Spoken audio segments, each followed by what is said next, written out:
देखते रहेंगे। चलिए बढ़ते हैं अगली खबर की ओर। चुनावी नतीजों से पहले महाराष्ट्र में हलचल बढ़ी है और ऐसे में नतीजों से पहले बैठकों का दौर लगातार जारी है। उप सीएम देवेंद्र फडणवीस ने आरएसएस प्रमुख मोहन भागवत से मुलाकात की। नागपुर में हुई दोनों नेताओं की मुलाकात। शनिवार 23 नवंबर को आएंगे चुनावी नतीजे और ऐसे में उपचुनाव के नतीजों की भी घोषणा होगी। महाराष्ट्र और झारखंड में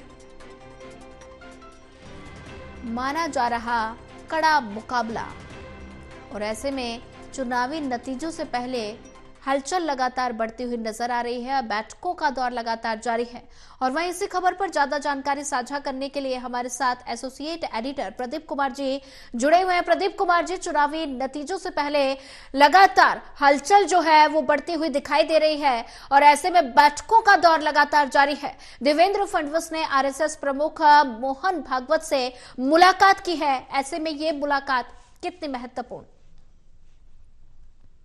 बिल्कुल, और जो चुनावी नतीजे आने हैं 23 नवंबर को, उससे पहले हम देख रहे हैं कि चुनावी हलचल जिस तरीके से दिखाई दी है मैदान में, और उसके बाद वोटिंग का दिन रहा है और उसके बाद अब नतीजों का इंतजार है। 23 नवंबर को नतीजे आने हैं और उससे पहले जो राजनीतिक हलचल है वो बढ़ी हुई है। खासतौर से महाराष्ट्र की बात करें, उप मुख्यमंत्री देवेंद्र फडणवीस की आरएसएस प्रमुख मोहन भागवत से मुलाकात हुई है और उन्होंने नागपुर में मुलाकात की है। तो ये जरूर है कि एक मुख्यमंत्री पद के दावेदार देवेंद्र फडणवीस बनकर उभरे हैं और जिस तरीके से गृह मंत्री अमित शाह का भी बयान आया था एकनाथ शिंदे की दावेदारी को लेकर, उन्होंने नकार दिया था एक तरीके से, ये कहते हुए कि नतीजों के बाद हम बैठक करेंगे और उसके बाद निर्णय लेंगे। तो ये जरूर है कि अब देवेंद्र फडणवीस यानी वो मुख्यमंत्री के रेस में शामिल हैं एक बार फिर से। हालांकि पहले मुख्यमंत्री रह चुके हैं लेकिन समीकरण बदले। एकनाथ शिंदे ने शिवसेना में जो बगावत हुई थी उसके बाद उन्होंने कमान संभाली और बदले समीकरण में वो सत्ता हासिल करने में कामयाब रहे थे, तो उप मुख्यमंत्री देवेंद्र फडणवीस को बनाया गया था। लेकिन एक बार फिर अगर देखते हैं समीकरण, बीजेपी सबसे बड़ी पार्टी बनकर उभरती है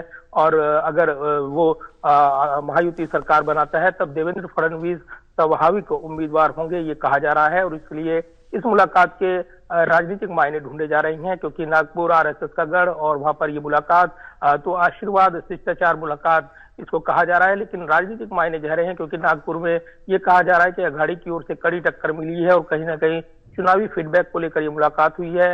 इस बीच झारखंड का भी रिजल्ट आएगा और उससे पहले राजनीतिक हलचल झारखंड में भी बढ़ी हुई है। उपचुनाव के नतीजे भी आने हैं जिसमें महत्वपूर्ण उत्तर प्रदेश के 9 विधानसभा सीटों के उपचुनाव के नतीजे भी शामिल हैं। तो निश्चित तौर पर 23 तारीख शनिवार का दिन काफी महत्वपूर्ण रहने वाला है। उससे पहले एग्जिट पोल में कांटे की टक्कर बताई गई है।